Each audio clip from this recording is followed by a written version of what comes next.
Hey, what's up everyone? Welcome back to Fish of Hex. My name is Travis. Well, today is another podcast. I do apologize for not getting one of these videos out last week. It's just been very, very busy and kind of overwhelming with everything going on, not just with being trapped inside. It isn't so bad when you can just stay inside by your own will. You just don't have any reason to go out, but feeling trapped, like you can't get out, that is a little bit of an issue. So we're going to talk about that and kind of being overwhelmed in general. As you guys know, I am a one-man show. I do get help with orders shipping. We are shipping twice a week right now, which is a huge problem, and I ran into that problem today, and I'll talk about that as well. But yeah, it's just going to be me kind of bitching for a little bit because Scott and I have been getting disconnected and not talking as much as we usually do. I usually talk to Scott from Roscoe's Reef pretty much every day, usually just a bitch session for like an hour or whatever, me just talking crap. It definitely helps me get through the day, and since I didn't get to do that today, you guys get to listen to it. Now, it's probably not going to be an hour, but it'd be for however long. Anyway, so let's go ahead and first talk about what happened today that has never happened to me before and is pretty frustrating. It's nothing that you guys did. It was just simply on my end, getting overwhelmed with the amount of orders. Now that we're, instead of shipping every Monday, Tuesday, Wednesday, Thursday, we're only shipping Monday and Thursday. And with that, there's just a lot of stuff that has to go out. And I shipped yesterday for about 10 hours. It was extremely busy all day long, and I actually messed up on a couple orders. I ended up shipping the wrong coral to a person twice. So, yeah, that means 4 orders were messed up because I was just overwhelmed. I ended up mixing the invoices up, getting boxes mixed up, and I have a really good system down here, at least what I thought was a good system, and with everything going on, I must have just missed it. I felt horrible. It set me back a little bit. It's not so much the money. I don't really care. I mean, the money is, the point of having a business, but when I mess up like that, that's what really bothers me. Is I feel bad that you guys ordered something, I sent you the wrong stuff. That frustrates me. I feel like I failed, and I know that it happens, mistakes happen, but as soon as it happened, I was like, what can I do to make sure this doesn't happen again? And speaking of an order here, thank you for whoever that was. Let's see if I can give you a shout out. Oh, who was that? That was, lets me click on it. Oh, Roland. I think I said it right. Nevada. Thank you for the support, man. Appreciate it.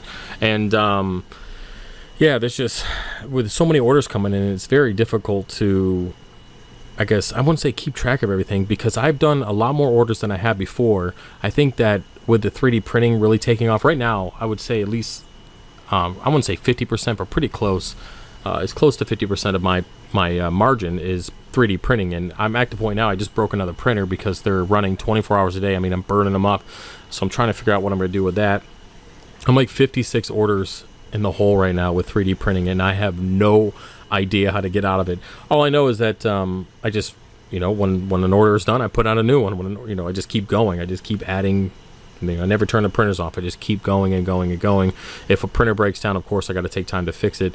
But I mean, I'm not telling you guys not to buy anything. I'm just telling you that I'm so far behind on those, and there's nothing really I can do about it. I mean, you got to think, I got what, 35,000 subs or something, and even if 1/10 of you guys order something from me in a month, it's still a lot of stuff. So I do appreciate the support, and that's another thing. I just feel bad that I can't get these orders out. I used to be able to get them out like every 3 days. I was able to like make 3D printing stuff and get it out.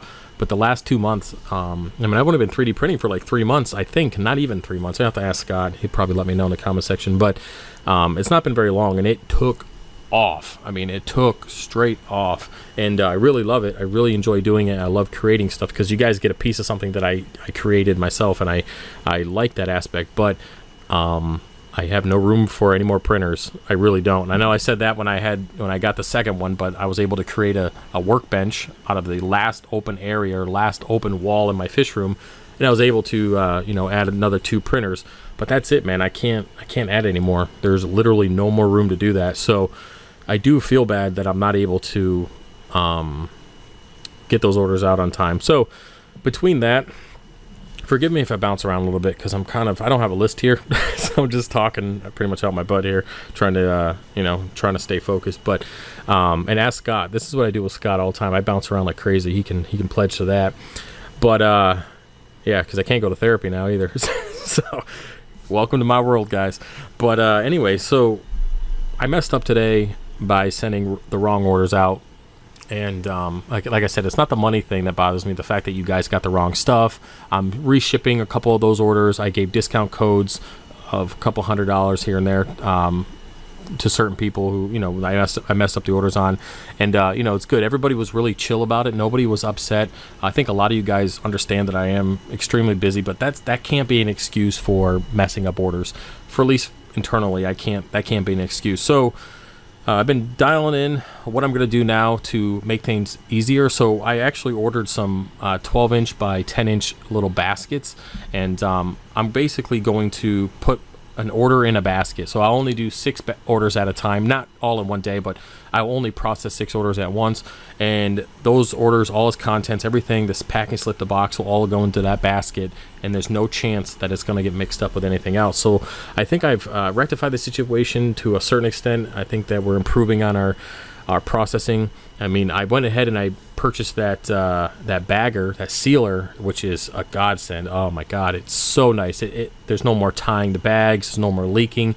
I'm using 4 mil or 6 mil bags now, or the cups. So I've upgraded from 2 to 3 mil and went all the way up, and there's no leaking. I haven't got any complaints on leaking, except for somebody said one of the rivets was a little loose, and that was because I never made the adjustment because I didn't know how to use the unit. I went ahead and adjusted it, and it seals perfect now. Like, you can literally squeeze the bag almost as hard as you can, a 6 mil bag, and it will not leak. So that was really important for me to figure that out. And I might as well answer that too. So I did mention that I do ship in cups and I do ship in bags. Now it depends. If you order 4 or less frags, I can ship them in a box with cups, no problem. But there's a lot of frags that won't fit in cups. A lot of this bird's nest and stuff, they have to go in bags because the cups just don't work, because I have to put styrofoam and all sorts of stuff in there. But so it just depends on how many frags you order, what type of frags you order. That all depends on if you're going to get cups or bags. It's not really, I mean, it's a decision that gets made as soon as I grab the frag. So if I go to grab like a green stylo and it's too big to fit in a cup, then I'm like, well, I guess I gotta put this particular stylo in a bag. So that's kind of how the process, or how it's decided while packing.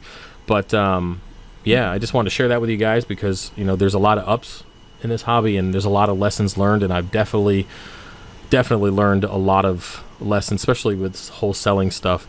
Now, moving on to the next thing is today I spent, I don't know, I wasn't a shipping day. I was going to make a video, but I just couldn't get around to it. Well, I'm creating this one now. I guess that counts as getting around to it. It's later, but normal content, I couldn't make that. But anyways, I actually completely took out that WWC colony today, and boy, does the tank starting to look weird. It just looks not fun. I will do a video on that guy for you guys on Tuesday, because Monday is shipping day, so probably won't have much content for Monday, if anything at all. But yeah, good yawn.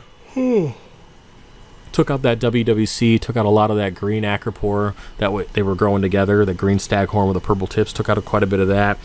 And I actually put in the orange passion today, the silver bullet, I put that in, and another blue acropore. I don't remember the name of it off the top of my head, but I do have a few other higher end stuff coming in. I mean, some higher end stuff. And I'm just going to figure out where I'm going to put on that rock structure. And that's not really my issue right now. I mean, of course the tank looks like crap, but my main focus now is keeping the tank stable. Because I'm over the last week or so, 2 weeks, I've probably cut 600, 700, 800 frags between just what I've removed off that rock structure alone. And that's a big hit on the calcium reactor, on the tank stability in general. So over the next couple weeks, it's going to be testing alkalinity. Of course, I have the Trident testing every single day, so that's a good thing to keep an eye on. There is a pattern in fluctuations. I'll make adjustments if I need to, but I am testing with the Hannah checker as well. I'll test that every other day and just keep an eye on it. It's hard to not keep working in the 300. Like, this is the issue I have now, is I have a goal. The goal is to remove the corals on the left, the middle left, and the middle right. Now that I've removed everything on the middle left, I'm starting to put some corals back in its place. I am really wanting to move on to the middle right, just for the sake of getting it done. But the issue for that is the stability of the entire system. Yes, it's 500 gallons. It could take a lot of coral, a lot of healing. I mean, the calcium rack is pumping out pretty good. But the problem is, if I move over to that middle right rock structure right now and I pull out the Stylophora, the Hydnophora, the other Digitata, and I completely wipe all those colonies, not only will I have no room for any other frags in my system, I mean, it's going to take up the rest of my my other low boy. It's going to completely flatten it. But there could be a big drop in alkalinity once things start to grow. And that's what I'm afraid of. That's what I'm trying to avoid. Of course, I am monitoring alkalinity four times a day. I'm also doing the HANA checker every other day. So this is something that if I keep monitoring it, I don't really think there's going to be much of a drop because I'm able to adjust the calcium reactor accordingly. But one thing you have to understand is once it gets through the initial healing phase, that big chunk of alkalinity and calcium gets removed, you got to keep an eye on it so you don't spike alkalinity. So there's that fine line that I got to follow. And then on top of that, keep my nutrient stable is an issue with the amount of water that goes out, the corals that are shipped. As I mentioned, 70 gallons of fresh water gets dumped in there every day. Every month. And then, speaking of that, I went through with the filter sock that I showed you guys the other day, the holder. And speaking of that, a lot of people are like, hey, man, you should just connect that to your sump and, do it that way. You guys really think I didn't think about that? And you know how far the sump is away from the 40 gallon? It's too damn far to start a siphon and put it in the filter sock area. And I don't have a hose long enough, so that's not a possibility. That's why I created the 5 gallon bucket filter sock holder, not only for me, but for you guys who have the same issue. And then I just dump the water back in. So yeah, I thought about it. Trust me. You guys put a lot of tips out there, but I pretty much have evaluated my situation to the fullest and have decided, the decision I make is probably the best one I have. But I do appreciate the support and the feedback, and sometimes I'm a little bit of a smart ass when I reply to you guys in the comment section, but that's just me. I mean you should probably know that by now. But anyway, oh shit, I lost track. Alkalinity, yeah. So yeah, the tank does not look good right now. Yeah, it doesn't. I'm not regretting my decision because I have a certain look for this tank. I understand that everything takes time. It's going to look weird for a while. But what do I have to prove? I have nothing to prove. If I wanted to prove that I could grow coral out of the water, I would have never fragged this tank. I would have just let it grow out and it would have been done. It would have been all the colonies would have killed themselves by now. I don't need to prove anything. So I have no problem tearing the system down a little bit. Like I said, we're going to put a couple more years into it, hopefully, maybe a year and a half, 2 years max, depending on what's going on. And we'll see what these colonies turn into. I just know that I have a certain look for this system, and those, that acropore was, shading out corals underneath. It was starting to STN because it got too big. The coloration wasn't that good because it was too high in the water column. And then, of course, everything underneath it was dying because it wasn't getting any light. And then if you move over to the middle right, we have those giant colonies. They're just too big. Too big. They take up too much room. They block too many corals.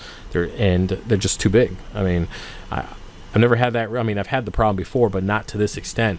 And I'll tell you right now, that big Flamingi tang, Big Bertha there, she is super happy because that was a colony she always ran into, or swam into, was that WWC. She would smash her head off of it all the time because she comes swinging around the backside, and she always hit it. And now that that's out, she's all like free willying in that thing, having a great time. So she's definitely happier that there's a big chunk of coral missing, but I know that that's not going to be like that forever, and she's definitely not going to get any smaller. But yeah, so it's been a pretty busy day. It's been pretty stressful, I will admit. It's been pretty stressful. And I'm sitting here. I literally just broke one of my printers earlier. Another one. I mean, I'm doing a test print now to see if it's getting any better. But yeah, business is doing really, really well. Extremely well. A lot better than I thought. And I think it's because a lot of you guys are bored, so you have no choice but to go buy stuff. I know that I buy stuff because I'm bored. I do it all the time. Not a good habit though. Not a good habit to get into. But like I said, I do appreciate the support. And hopefully you guys aren't blowing that much needed money for bills and stuff on coral and stuff. But it is your money. I can't control you, and I can't tell you what to do with it. Yeah, I'm not really sure what else I want to talk about. I do have a few other things I did when I initially started this. Would have been going for like 14 minutes, 15 minutes straight, just chatting, one take. That's a record. I've never done that before. Yeah, so I did mention before that I was playing World of Warcraft again just for an escape. Now, this is the problem that I have, is World of Warcraft is such a good escape that when I get out of it, I have a hard time adjusting back to reality. So, if I get up in the morning and I'm having some tea or coffee, and I'm like, well, I guess I'll just piss around, do some dailies real quick. And then I get in there and it's like an hour and a half, 2 hours later, and I'm like, crap, I got to get off. And then I'm like, well, now I got to go to work. now I got to be responsible, and I got to do things. And I have a hard time adjusting my brain. And the other thing is, too, is that the time that I spend on a video game to quote unquote escape and to take a break, I feel like is a waste of time, because I could be developing new ideas, I could be trying new things, I could be making my system better. Maybe if I spent more time trying to create a better system, I wouldn't have flaws and issues and mistakes that I made today or yesterday that I just found out about today.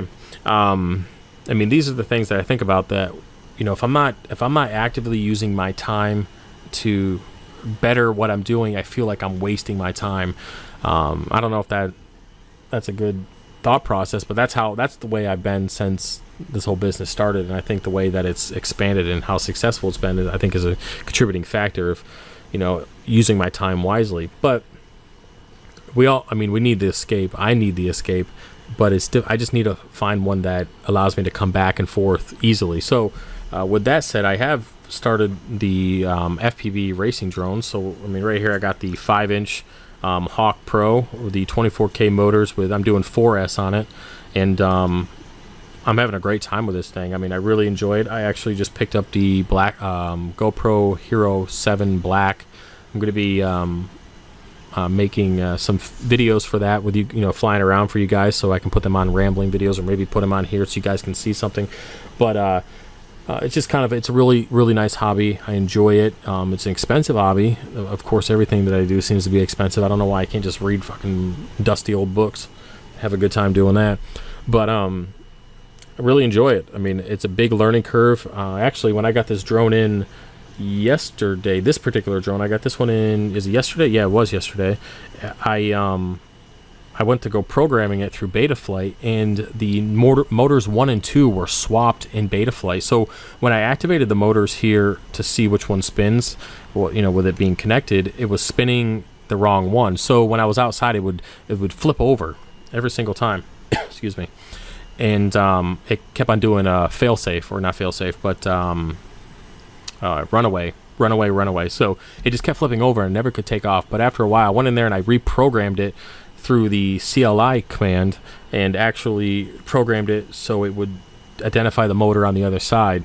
Really weird. So whoever built this, because this was pre-built from Emacs, they didn't have the programming right on there. And as a newcomer, it was extremely frustrating. And I had, having to do the research real time to figure out how to reprogram it was a little bit of a pain. But after that, I got it outside and had a blast, man. I'm telling you, I've been driving or flying the mini quads, like the Hawk, the Race 2, yeah, and then the indoor Hawk, all by Emacs. And then I went ahead and bought this Hawk Pro and this 5-inch quad, and man, does this thing fun. I'm not sure what the mile per hour on it is. I don't know what 4S is. I'm pretty sure 6S is 100 miles an hour, 115. I'm not sure, something like that. So 4S is definitely not going to be as fast, but it's great, man. I'm having an awesome time. It's super loud, which is nice. It just, the way that it sounds when you're out there flying, you can definitely tell when you get onto it. I just need to find a better place. So we have that big field out back, so I'll stand out back here and fly it out in the field around the trees and have a great time doing that. But I don't know if I should be doing that out there. Of course, I registered everything with the FAA, and I did all that good stuff. But I need to find a place that I can just enjoy it and not have to worry about anybody having a problem with me flying it out there, because it is pretty obnoxious. At least these 5 inches are. And you can tell someone's playing with a drone. It's cooking. So maybe I have to find a park or something that I'm okay to do that with. I just have to do some more research. But anyway, that has been the hobby that I picked up on. And who was it? It was Risky Biscuits. I'm pretty sure that was a YouTuber. He's actually one of my subscribers. And I went and checked out his channel one day, and I was like, oh, that's pretty cool. But I was already messing around with like the other hawks, like the indoor ones, because I didn't really think about the 5-inch. I didn't really think it was like with the GoPro and that stuff. I was just messing with the little ones because I was like, well, they're easy to fly inside. I don't have to worry about, the kids can mess around with it and have a good time. And then when I saw him doing like the freestyle and all that kind of stuff with the GoPro, I was like, oh, that's pretty sweet. So that's what I've been focusing on and trying to get good at. It's just a pretty steep learning curve, and flying a drone is not the easiest thing in the world. It surely isn't.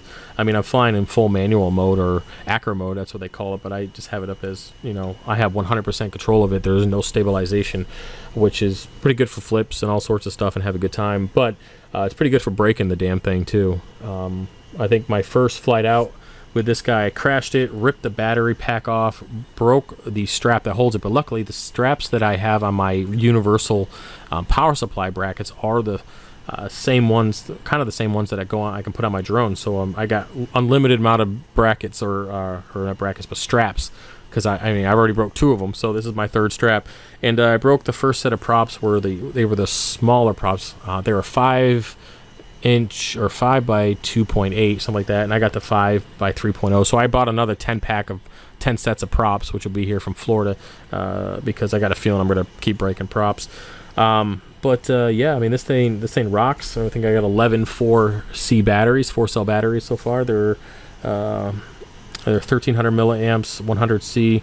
They're more of an off-brand. They're relatively cheap, like under $20 a piece. I got 11 of them, yeah, I'm just having a great time. I mean, my charger only charges 1 at a time, but I mean, it only takes about an hour, so it's not a big deal.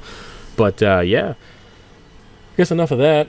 Another thing I'm going to show you guys, if you're still here, I mean, at some point I'm going to show you guys. I actually revamped the Coral Quarantine, the 29-gallon BioCube. I converted it. It's going to be an Aquapora tank, like straight out with rock in there and everything, because I did not like the way it looked with that frag rack in there. It just looked like shit. So I took that out, and I added some rock. Right now it's still going through its curing process. I mean, there's no light on the tank, so I'm just curing the reef saver inside the tank. Well, technically there was already about 10 pounds in the back section, which is still in there, and I just went ahead and built a little rock structure and threw in this new rock, and I'm just giving it a few weeks to completely cycle. Even though the tank's already cycled, it's just going to at least add that biofilm over the rock and make sure it doesn't break out with algae, and it's got the proper beneficial bacteria. So that thing will start getting full of Aquapora. Not sure exactly what ones I'm going to put in there. I'm going to try some higher end stuff, at least in a BioCube, and see how it goes. I'll show you guys that tank once it starts growing in. It'd probably be a month or 2, just depending on what's going on. Not really in any rush. I just keep it topped off, and I make sure that the fish gets fed. But that's about it. What have been going for like 23 minutes here. That's pretty good. I think that's about it. I'm looking around and see if there's anything else I want to talk about. No, I don't think so. So yeah, next week I will have out Tuesday. I will have the video out for cutting up that Aquapora, the WWC. If not, I might have it out on Monday. We'll see how it goes, because I'm going to do the editing this weekend. Oops. Squeaky chair. Do the editing this weekend, and then be able to do the initial part, kind of like I did on my last video, where I did a quick walkthrough of the tank and talked a little bit, and then I showed you guys all the cutting and stuff like that. I'll probably do the same thing for this. But yeah, so that's about it for this podcast. There isn't really any specific topic. I don't even know what I'm going to title this. It's basically me just talking. Me talking, podcast number 3. Anyways, guys, that's about it. I'll see you later. All right, peace.